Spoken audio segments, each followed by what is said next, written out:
Good evening, everyone. Welcome to the March 22nd Lebanon City Council meeting.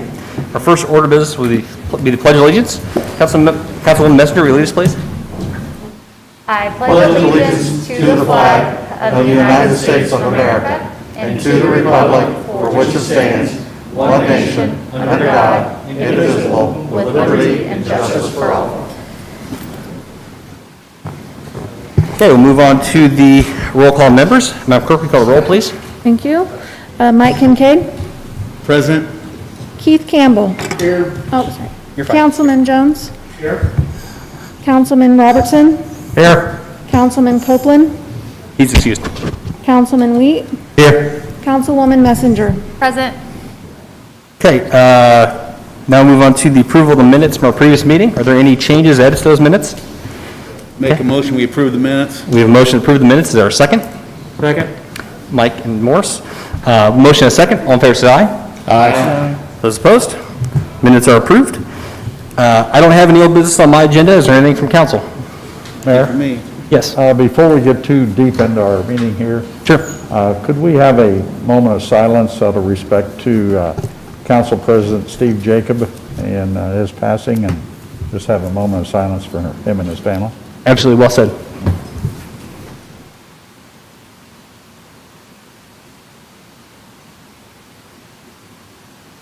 There you go. Thank you, Dick. Thank you for mentioning that. Do I have consent from council to take the agenda out of order? I'd like to do the food and beverage request first and then let him leave. Yes, sir. Okay.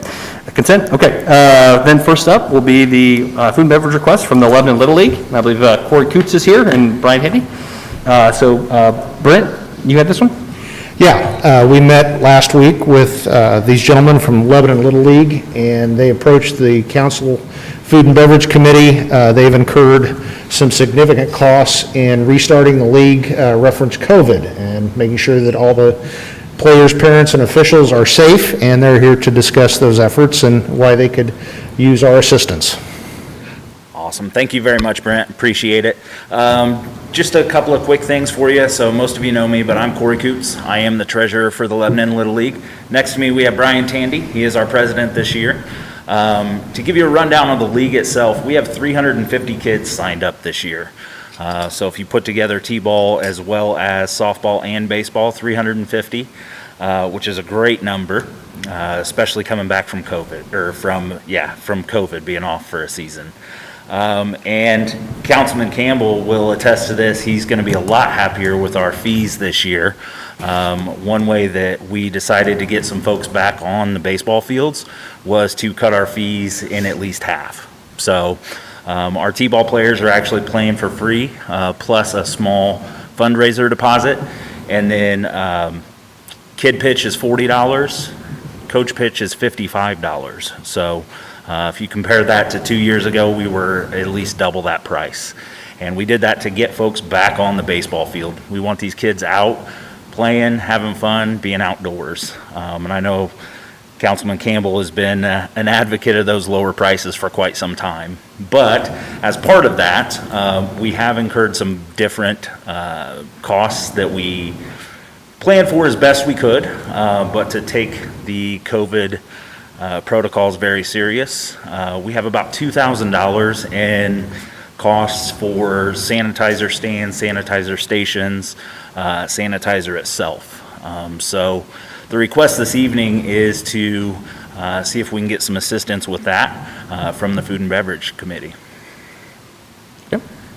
When we met with them, we questioned where they came up with the money. The dispensers for the sanitizer are only roughly $100 a piece, but when you figure 4 fields, 2 dugouts, 2 sets of stands, concession stand and restrooms, it adds up pretty quickly. So that and a few other things they've had to do. So they've, as a longtime nonprofit in our community, they're absorbing the cost, but it would be a big help. So the Food and Beverage Committee met, and we felt that $1,500 would be appropriate.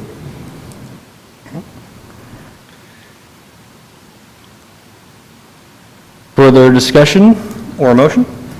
I make a motion, we approve $1,500 to the Little League. Okay, Food and beverage. we have a motion to approve a $1,500 appropriation to the Lebanon Little League from the Food and Beverage Fund. Question.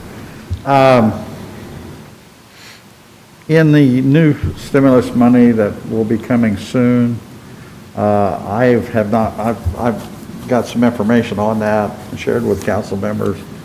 And I'm not sure if there's not something in there that would allow us to do something like a support in a situation like this out of that funding. And I could be wrong, but it seems like the discussion I've had with a couple other people about the options to funding, that there could be an option like that to, and I'm to maybe assist them as well as other youth groups or whatever in this type of situation because of COVID. So, I could be wrong. Yeah. I haven't got all the details. Yeah, I think it's just looking at you, maybe you know yeah, more. I think it's a great point. We have not, they told us, we've got a rough estimate of how much we're going to get, but we have not heard what the parameters that they've placed on those yet. So, I honestly, we have not heard yet. We have not even heard the final amount of money we're getting. So doing it, just for expediency, I think it makes sense to do it from Food and Beverage Fund tonight, but we just don't, we might be able to reimburse our Food and Beverage Fund with this later if we chose to do that. There's a memorandum out from State Board of Accounts that tells how it has to be administered. I have not seen that yet, okay. You haven't seen that yet? I have not seen that yet. Okay, I'll give Okay. you a copy of that. Okay. But yeah, we might be able to reimburse ourselves from And that. AIC, Association of Indian Counties, had a big meeting last week, and they had it on YouTube, it's on YouTube. Okay. I've not heard anything from AIM, if they're gonna do anything like that or not. I have not heard But, yet. The memorandum for State Board of Accounts, I think I got a copy with it. Okay. I'll give it to you. Okay. Because I got one at home. So. Well, and like I said, usually with those things, we can always reimburse ourselves I back think if we some of need those to, things so. like that, we could do that with. Yeah, and like I said, I think that's a great use for it, so. Any other discussion? No, sir. We do have a motion on the floor. Is there a second? Second. We have a second Sorry. from Sierra. Motion and a second. Further discussion? All in favor, say aye. Aye. Those opposed? Okay, that is approved. Best of luck with the season. Thank you guys very much, really appreciate it. Really excited to get these kids out there playing, get them outside, off their phones, off the Xboxes, so. What's it cost for a kid to play now? So T-ball is gonna be free plus a $25 fundraiser fee. Kid pitch is $40 plus that same fundraiser fee. And then, any of the, strike that. The coach pitch is 40, kid pitch is 55. And John will get with you shortly, and we'll get the logistics worked out. Perfect, sounds great. Thank you guys very much, really appreciate it. Thank you, guys. Thank you, Council. Okay, so I'll go back to item A then on our agenda. This is ordinance 2021-03. This is the reestablishment of the Cumulative Capital Development Fund, or the CCD. Just for background on this, this is essentially it's a levy that we have in our tax rate at the moment. The challenge is it's not it doesn't stay the same, right? So every year as assessed value increases, our CCD rate decreases. There's a maximum you can set it at. I think we did it, I looked at some of the council that was here longer than I have, I think 10 some years ago, and it hasn't been changed. So we essentially, when we put it in at 5 cents, and then I think now it's decreased to less than around 2 cents now effective rate, essentially. So what we're doing tonight is, this is a consideration to reestablish that rate back to what it was before. CCD, we use it for all kinds of projects. We use it a lot for construction projects. Indianapolis Avenue was CCD. We plan to use CCD funds. I'm looking at Kevin, makes just kind of a quick nod. For Grant Street as well. Some other infrastructure projects around the community. Again, it's cumulative capital development, so it's for capital projects is what we use it for. So that's what the ordinance is. I'll have Rob read it and we can talk about it. There is a little bit of a unique situation with it though. So there's a 30-day waiting period associated with it. But the 30-day waiting period from May 1st, is that correct, Rob? No, finish by May 1st. So it needs to be finished by May 1st, and that includes a 30-day waiting period. So essentially, in order for us to implement this, where it's effective in 2022, so pay 2022, we have to suspend the rules tonight and move it to second reading and adopt it tonight, if that's the will of the council. So I know it's kind of a quick thing, but again, it's not a new tax. It's essentially a reestablishing a rate that was always been in place, going with that. And again, this builds into our overall tax rate anyway as well too. So before I have Rob read it, any questions initially from council on this? I have a question, Go ahead. Mayor. I guess I read it one way and what I'm hearing from you is another way. So Yep. we've had it. So does it ever go away? I mean, that's the part I'm not catching, I guess. So we have it now, but what happens is essentially it equates to, so 5 cents of $100 of assessed value. The challenge is, and then that's the maximum, that first year you set it, that's the maximum it is. So essentially it almost becomes a set amount, right? So as assessed values increase, that the amount doesn't change, right? So the effective tax rate of that 5 cents decreases, which is why over the last 10 some years or so, we essentially have had our, call it purchasing power, call it whatever you want to, the effective, the amount has been the same, but the levy has been decreasing in rate because we haven't reestablished the rate. So, and Mia, you may know more too, because you've been working with Tanya on this, but go ahead. What I hear you say is the amount of money collected remains constant, and as the assessed value increases, the assessed rate will decrease. Correct. In order to maintain. And so going forward, we're going to need more money for bigger projects coming down the road, and we'll need that. But we currently got everything going funded. Well, yes, yeah, it's just you want to reset it periodically, just to make sure that you can fund the projects we need to do, bridge projects, road projects, right? But the way they set it, it's its own little unique thing, but it's just kind of a quirk in the system, or maybe it's structured that way, that you have to reset the rate to justify that you're doing it, right? So it is kind of a phase out, right? As assessed values increase, it would eventually phase out over time, or it wouldn't go to nothing, but it would, the amount that you're levying decrease, well, it's effectively To decreases. answer Morris's question, the only time it would go away would be if you never had another project, which is impossible. Well, it wouldn't go away. You'd have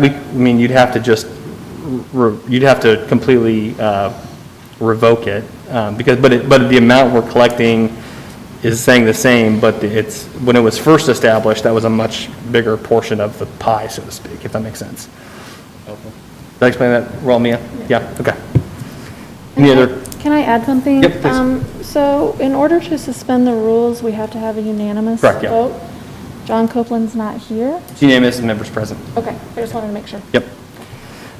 Any other questions before I have Rob read it? Make a motion first to suspend. I'm going to have him read it on first reading first, and then we'll move it to so I'll have Rob read the ordinance 2021-03 on first reading. Thank you, Mayor, Council. Again, this is an ordinance to reestablish the Cumulative Capital Development Fund under Indiana Code. This council has previously established a Cumulative Capital Development Fund, and this council believes it's a fund that is necessary and prudent for the financial well-being of the city. Pursuant to Indiana Code, the proposed rate for the Cumulative Capital Development Fund will not exceed 5 cents on each $100 of assessed valuation, and that rate levied beginning with taxes for 2021, payable in 2022. Therefore, this council hereby reestablishes the Cumulative Capital Development Fund for the City of Lebanon. The ad valorem property tax levy will be imposed, and the revenues from the levy will be retained by the Lebanon Cumulative Capital Development Fund.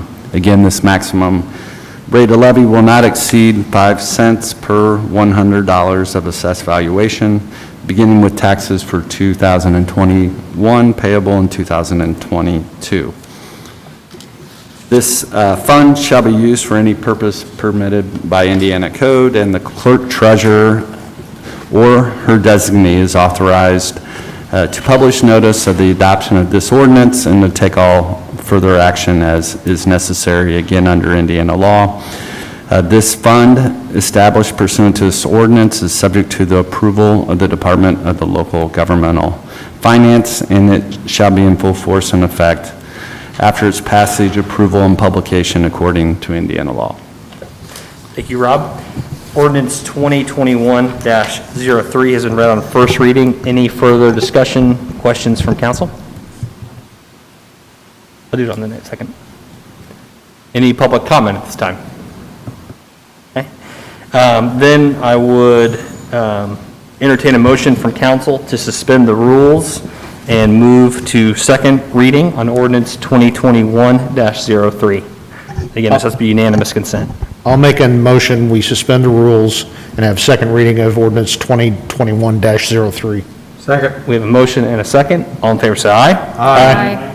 Those opposed? All right, that motion was unanimous, so we are now on second reading of ordinance 2021-03.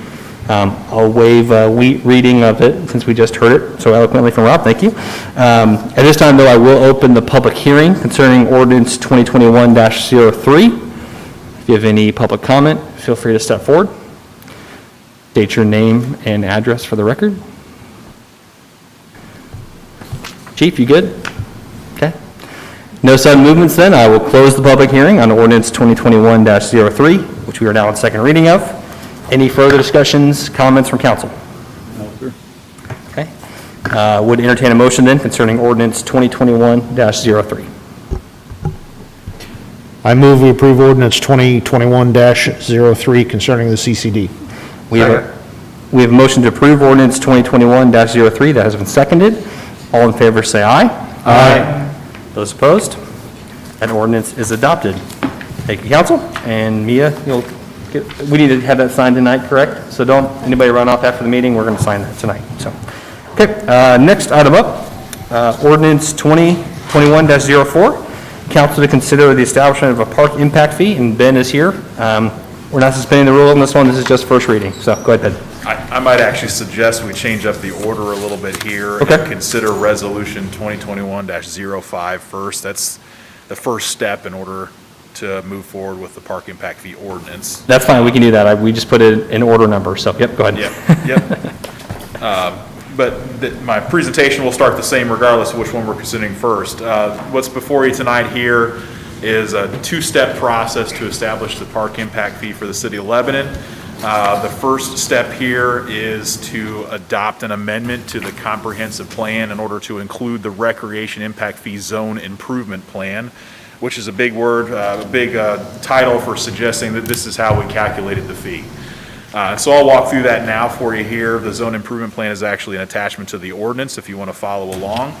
But I will go through kind of the broad overview of how that's calculated. If you really want to get down into the weeds and the numbers, Matt Nickel is here from Baker and Tilly and can fill you in and further down into the weeds on how that number was calculated, but I'll give you the broad overview. The way this process started was establishment of a park impact fee committee. And that committee consisted of 5 different individuals, and the state statute requires that at least 2 of those people on that 5-member committee be part of the development community. So we did have an individual that lived in the city of Lebanon that works for a residential home builder, and then we also included a local realtor on that group too. The remaining folks on the committee were myself, John Messenger, and then Lori Gross from the park board. And so we worked with Baker Tilly in order to put together the numbers that are part of the zone improvement plan. And there are several different components to that. And probably the easiest place to kind of see the summary is on page 6 of that plan, which shows the various costs and then the number of housing units that are projected, and then calculates that total fee. So the first thing that we did in working with Baker and Tilly was to calculate population projections over the next 10 years. And what we looked at is some of our historic trends, but then also the different projects that are being proposed and what we felt like in terms of the number of new single-family units we might see in the city over the next 10 years based on some of those projections on development we had, with Waterford coming in, the amount of homes that are going to be built there and some of the other projects we're seeing. So we think our estimates are fairly conservative, but we did expect in the next few years a ramp up closer to 225 to 250 units per year. And then also every other year anticipating some multifamily development, which we probably will hit some of those multifamily goals over the next couple of years for those estimates. So that was the first part of this, was to develop the estimate on the amount of housing units we might add to the community, and thus the amount of population might add to the community over the next 10 years. Because what that is used for is to determine what the demand for services might be for those new people, which is the basis for a park impact fee. So once we calculated that population projection, then we needed to go and then look at the various park amenities that are both currently available within the community and then also that we'd like to have moving forward in the community. And that list is actually on page 9. You'll see there's probably about 20 or 25 different amenities that you see there, ranging anywhere from just additional acreage for the park system all the way down to bike parks and skate parks and shelters and things like that.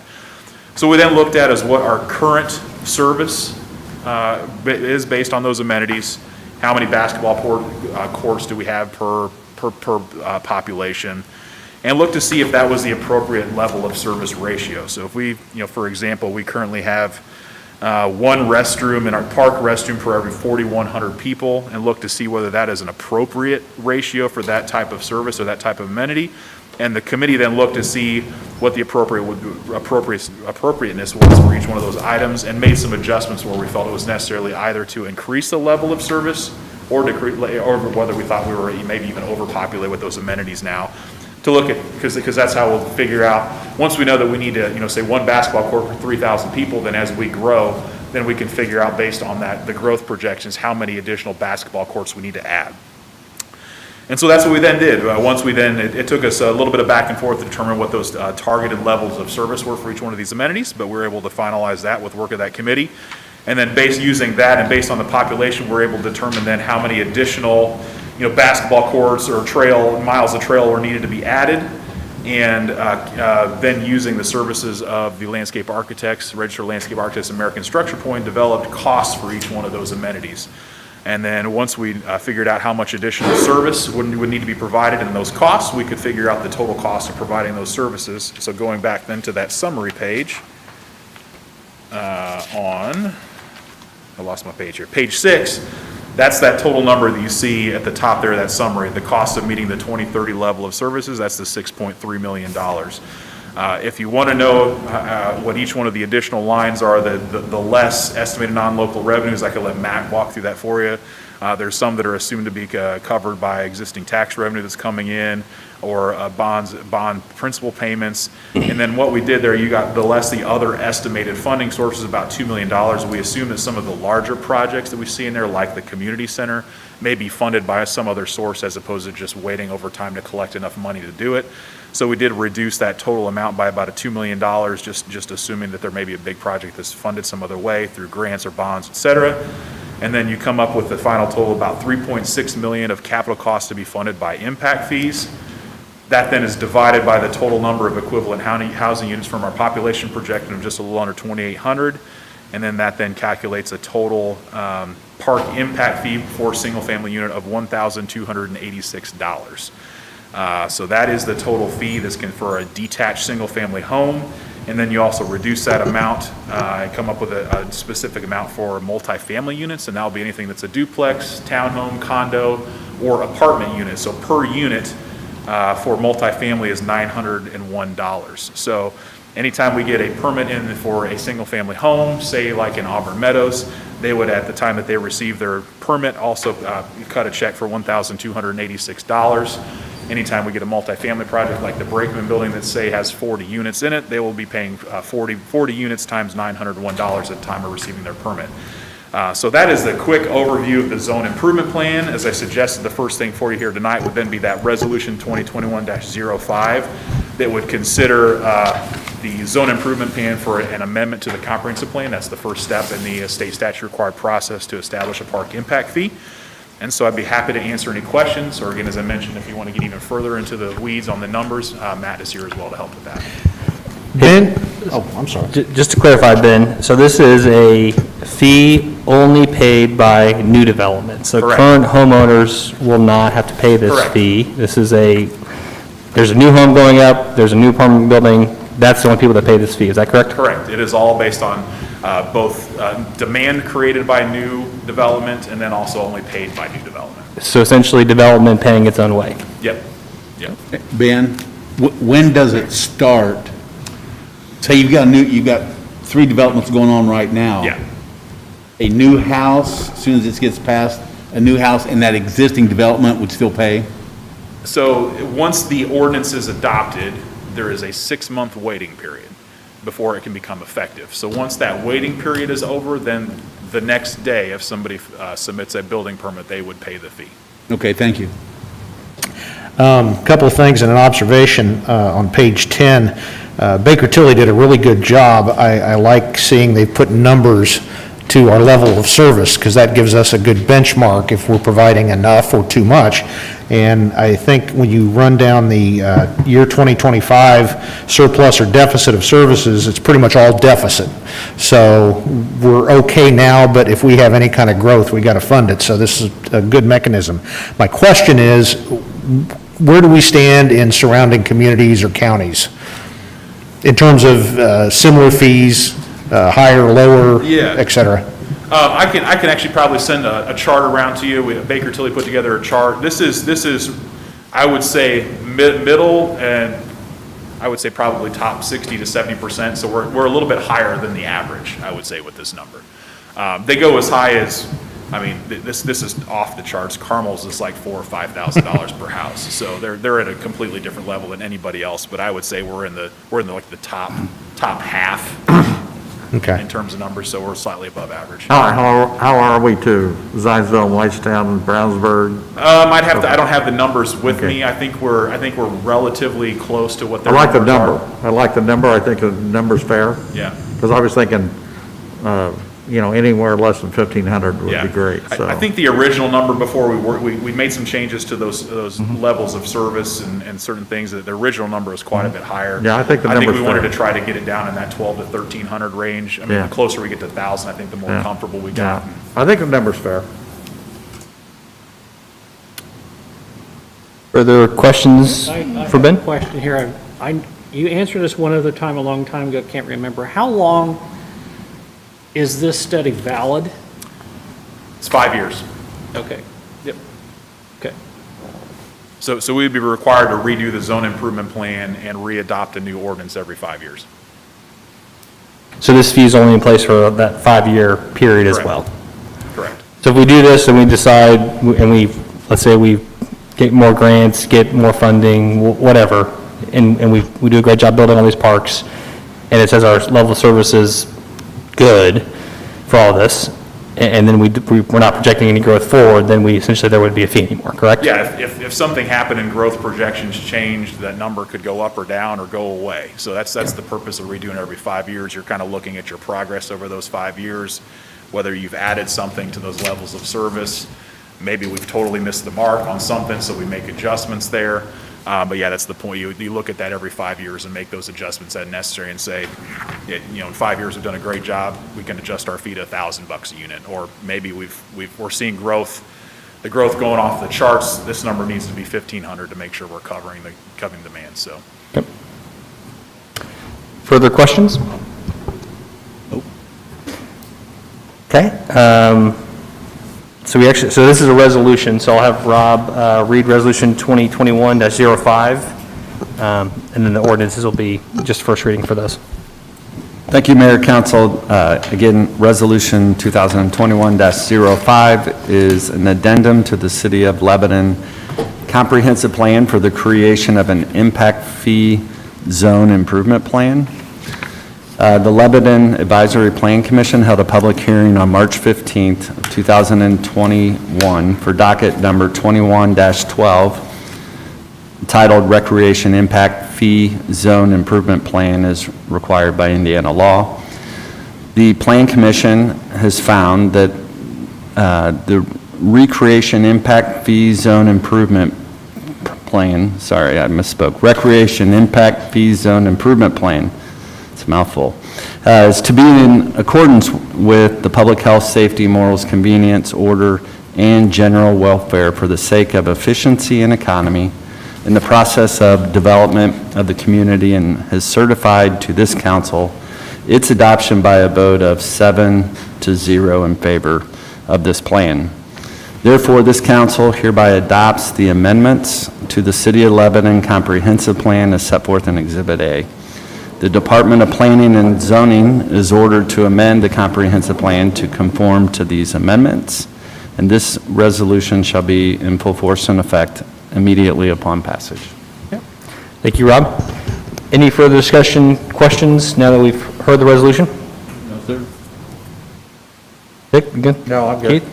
Good. Any public comment concerning Resolution 2021-05? Okay. At this time then, I will entertain a motion concerning Resolution 2021-05.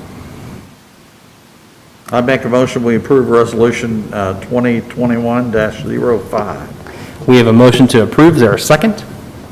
Second. Motion and a second. All in favor, say aye. Aye. Those opposed? That resolution is approved. Thank you, Ben. So 04? What's Yeah, up? I guess we'll go back to the Yep. ordinance 2021-04, which is the ordinance that would actually establish the park impact fee. And I'll walk through this pretty quickly. We've already gone through this, through the zone improvement plan that tells you how the fee was calculated. This ordinance actually goes through the state statute requirements in terms of actually implementing a park impact fee and what goes along with that. So this is a lot of details in terms of establishment of the impact zone, which in this case, a community of our size, the entire city is in one impact zone.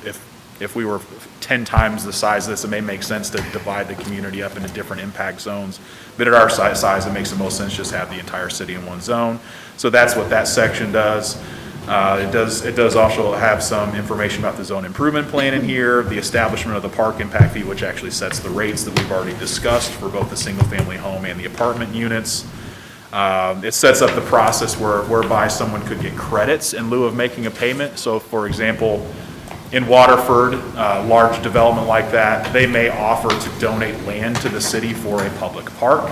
And by doing so, then there is a value associated with that, so they would get credits for that donation to the city against the park impact fees that we do by the development. So it does set up the process for doing something like that.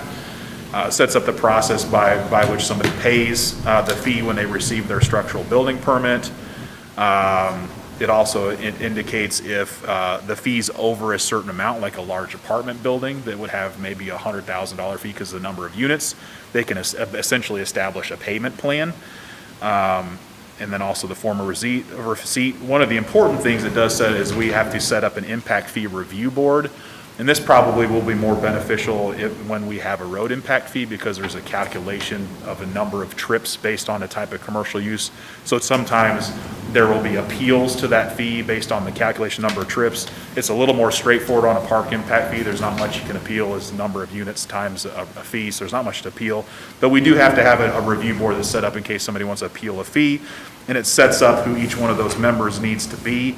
In terms of what the statute requires. You have to have one member as a real estate broker licensed in Indiana, one member who is an engineer licensed in Indiana, and one member who is a certified public accountant.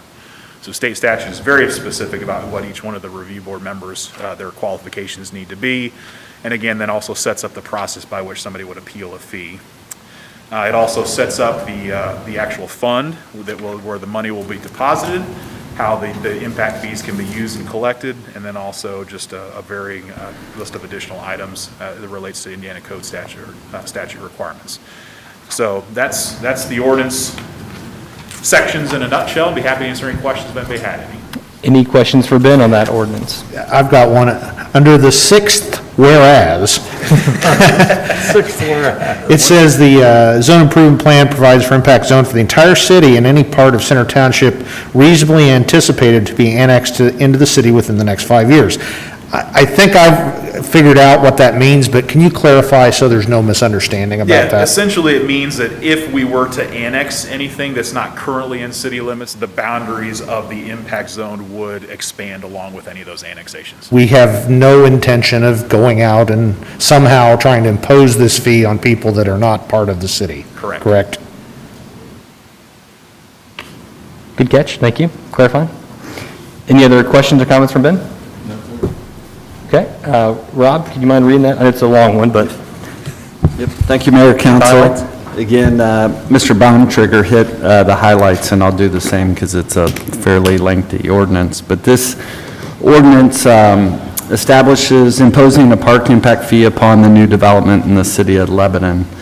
And as Councilman, we said there's several whereases on the first couple pages. But this is very much a statutory-based impact fee in Indiana Code 3674 in the 1300 series. And so this ordinance tracks that. And Section 1 is the limitation on imposition of the impact fee. Section 2 establishes the impact zone. Section 3 discusses the zone improvement plan. Section 4 discusses the establishment of the impact fee.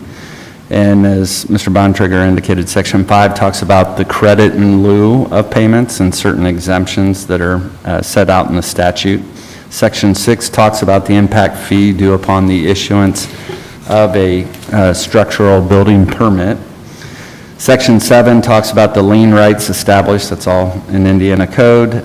Section 8 talks about the form of receipt. Section 9 talks about the impact fee review board. Section 10 discusses the statutory appeal process. And then Section 11 talks about, again, the fund that would be established for this fee. Section 12 discusses the use of the fees collected. And the rest of the ordinance goes on to discuss further amendments. And the effective date, as Mr. Bontrager indicated, would be 6 months following the adoption of this ordinance. Okay. Thank you, Rob. Ordinance 2021-04 has been read on first reading. Any closing comments, final thoughts? Go ahead, Dick. I would like to thank Ben and John Messenger and the help of Baker and Tully for finally putting all this together. The report's very good, the numbers are great, and it's 10 years too late. Not too late, but it's 10 years in the making, and I'm glad we're just now getting it done, and it's going to be a big help to our community in the future. So thank you guys very much for getting it done. Well said, Dick, thank you. Any other comments? No, sir.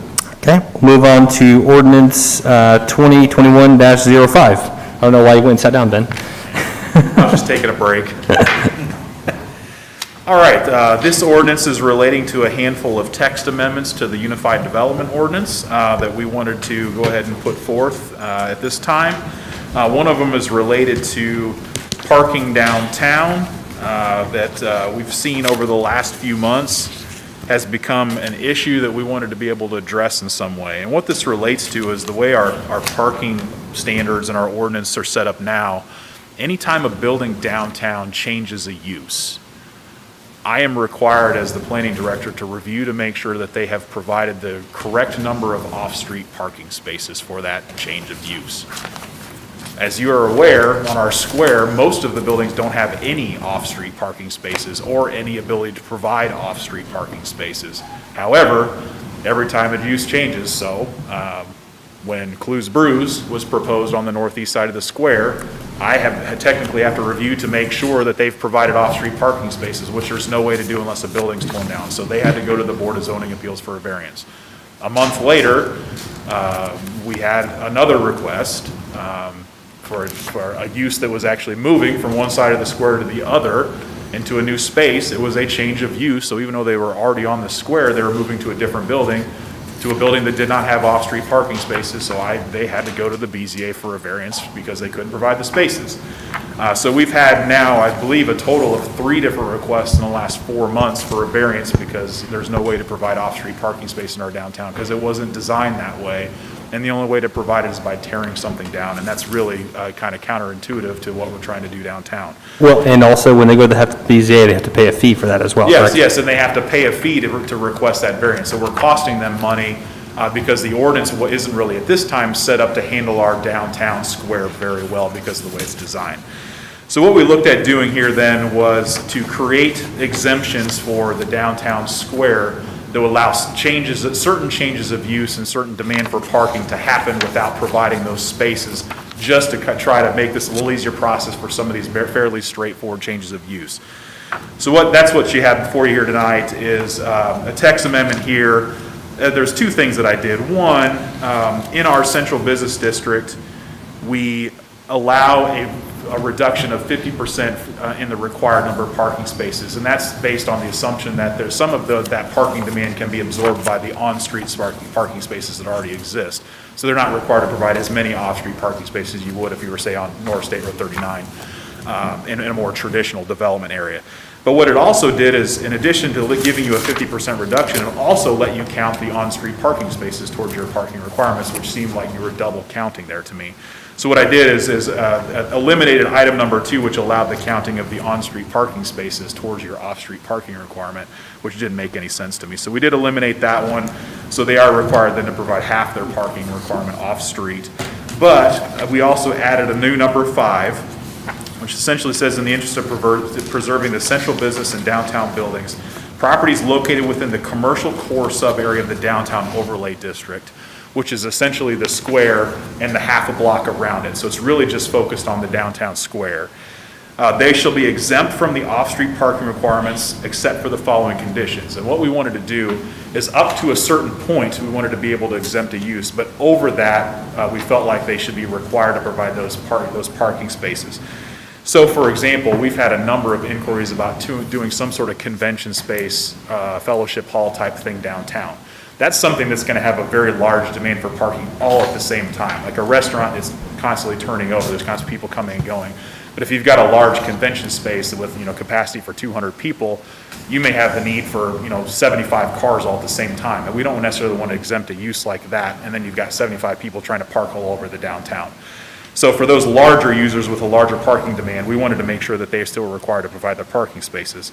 But for anything less than, so what we said is for residential uses, multifamily uses with 6 or more units, they shall be required to provide their parking spaces.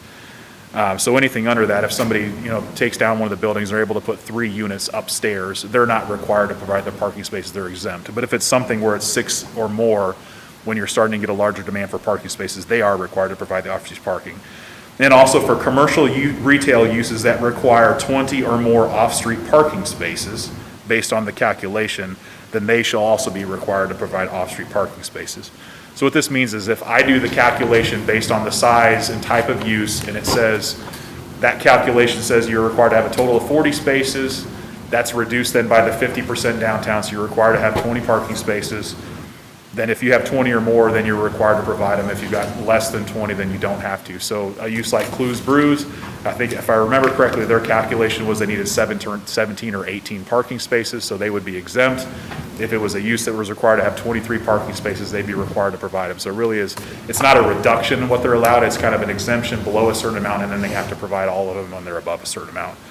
So that we're hoping we'll be able to allow some certain changes of uses without everything having to go to the Board of the Zoning Appeals, because we don't want buildings torn down to provide parking. The one thing we did do, though, the last piece of that is essentially allow staff to require parking spaces for certain kinds of uses. So even though there's a use that may appear to be exempt, it gives us the flexibility to say, no, this is something where we're going to need to require parking spaces. So there is some ability for us to review a certain kind of use and say at the discretion of our staff, these are required to provide the parking spaces. We want to make sure we don't get ourselves in a situation where we're exempting something where we don't really want to. So we do have that flexibility there. The other thing that we did, this is a real quick change on the parking requirements for multifamily. This is actually a change we added a few years ago, and then in practice now as we started applying it, it seemed like it was really creating an overabundance of parking. On the multifamily, we did have a requirement for parking spaces per each unit, and then for every additional 7 units, there was additional space required. And that was really intended to provide parking for guests. But what we found when we looked at this in reality is that the number of spaces we require per unit really have some extra space built in. So you're really providing the guest parking spaces with the number of spaces provided per unit. For example, right now we require a 2-bedroom unit to have 2 spaces per unit. Some 2-bedroom apartments may have 2 cars, some may only have 1, some may have none. So really you have some spaces built into those numbers that provide for guest parking. So we felt like it made sense to eliminate that additional space requirement because it was really just we were over parking these multifamily projects as we were looking in practice. So we did eliminate that additional parking requirement. And then the last thing that was something that came up when New Life, probably a little over a year ago now, was looking for an additional space. And there was, for lack of a better term, a little bit of confusion about what use category they fit in. We had 2 definitions. One was a residential facility for the mentally ill, and the other was institutional facility for the mentally ill. And the definitions, the way they were written, didn't really differentiate between the two, what the difference was. One use seems like it's, the residential facility seems like it was more appropriate in residential areas, and the institutional use appeared to be something a larger scale that was more appropriate in more of our commercial districts. But it really didn't differentiate between the two. So what we did is something that seemed relatively straightforward to differentiate between the two is based on the number of beds in the facility. So what we did then is for the residential facility, we said that anything that's less than 10 beds for mentally individuals would qualify as a residential facility. Anything with 10 or more beds would fall under the institutional use classification, something that's a little more larger scale and would fit more appropriately with our commercial districts. So we're just kind of cleaning up those definitions a little bit to differentiate between those two uses, make it a little easier moving forward. So that's in a quick nutshell the amendments that have been proposed, and be happy to answer any questions. So Ben, going back to the kind of how we calculated parking for, especially in the downtown area. Yeah. I know when we did the Ironman project 6 years ago or so, I mean, there's kind of been parking, call it consternation about that. I mean, does this kind of clear that up a little bit, that they probably would have been required to have more parking because they couldn't have counted their on-street parking? Is that Yeah, am I hearing that right? And actually, they when they built that project, our parking standards for multifamily were less than they are now. So I can't remember the exact numbers, but I think it was like 1.25 spaces for a 1-bedroom, 1.5 for 2, and then 2 for everything above that. So we've actually increased our number of parking spaces required per unit since that time. So they would have been required to have more parking based on our current standard than the standard that was in place at the time. But then this also just clarifies that they can't count on-street parking as Yes, part of their... this would clarify that they couldn't count on-street parking towards their off-street parking requirement. Okay. And also on the last piece you mentioned with the New Life, that became a bit of an issue because they were thinking about purchasing a hotel that they couldn't have, where a nursing home would have been permitted. Yeah. But a facility like that, maybe larger in size, which could be equated to a similar type of nursing home, wasn't a permitted use in that zone classification. Is that correct? We were challenged to try to figure out what definition they fell under. We ended up classifying them as a residential facility, which wasn't permitted in the commercial zoning district. The institutional facility would have been, so it just wasn't clear which definition they fell under. This would have cleared it up, and it would have defined them as an institutional facility that would have been more likely permitted within a commercial zoning district. So this just cleared, it's a situation that came up because of a specific situation, so moving forward, it'll be much clearer which definition falls under and which zoning districts is permitted. Because the institutional will align closely with nursing homes and similar type of Yes, settings. it's a larger scale facility that has multiple beds, medical care, et cetera, that it aligns more closely with those, nursing home facilities that are similar type of care. Okay. Does that impose extra things in terms of parking and et cetera, et cetera? The only question I wonder is, 10 beds is pretty small, so if they decide to have 11 beds, is that creating a lot of extra administrative and logistical things they have to do, or is that just cleaning up for the purposes of the UDO? I think it's more cleaning up in terms of the UDO. It's just making it easier for us to classify in a certain category. It doesn't create any more work for them necessary, but it just puts them in different zoning districts, one or the other. Essentially, you couldn't put an 11-bed facility in a residential neighborhood. Correct. right? Okay. Whereas today, you still could, Okay. right? Ben, do our definitions line up with what a license would be given to an individual running one of these? Is it the same language, or? We actually kind of differentiate a little bit more than what a typical license would, because I think you get a similar license whether you have 5 beds if you have 15 beds. There's different levels of licensing, which I only basically understand. It Okay. depends on the type of services you provide and the type of oversight you have. You fall into different service category, but it's not based on the number of beds necessarily. Yeah. This is more equated to our Unified Development Ordinance than it is necessarily the licensing requirements, just to make it easier for us to categorize what size use would be more appropriate in residential zoning districts versus commercial districts. Well, that I understand. I just didn't know if a person received a state license, does it say one thing and we got a definition for something else? That's all I was asking. No, I think their license is more general than what these are. Okay, that's good. Also, this helps clear up some issues for small businesses that are trying to invest in our downtown as well. That's another big selling point for this for sure as well. Not ideal to have, obviously we want to keep our downtown tenants, and if they change locations, even changing from it was a yoga studio to a retail, right, caused a problem, right? Merle Norman was one. They literally moved from one side of the square to the other, but because they were moving into a new building that was a change of use, then all of a sudden they had to get a variance for parking even though they were already downtown. So this just makes it easier for some of those things to happen for somebody to invest in the downtown. Any other questions for Ben before I have Rob read it? No, sir. Okay, go ahead, Rob. Thank you, Mayor, Council. Ordinance 2021-05 amends the text of the Unified Development Ordinance of the City of Lebanon. The City of Lebanon Plan Commission initiated and proposed an ordinance amending the text of the Unified Development Ordinance. And on March 15th, 2021, by a vote 7-0, they certified its recommendation to this council.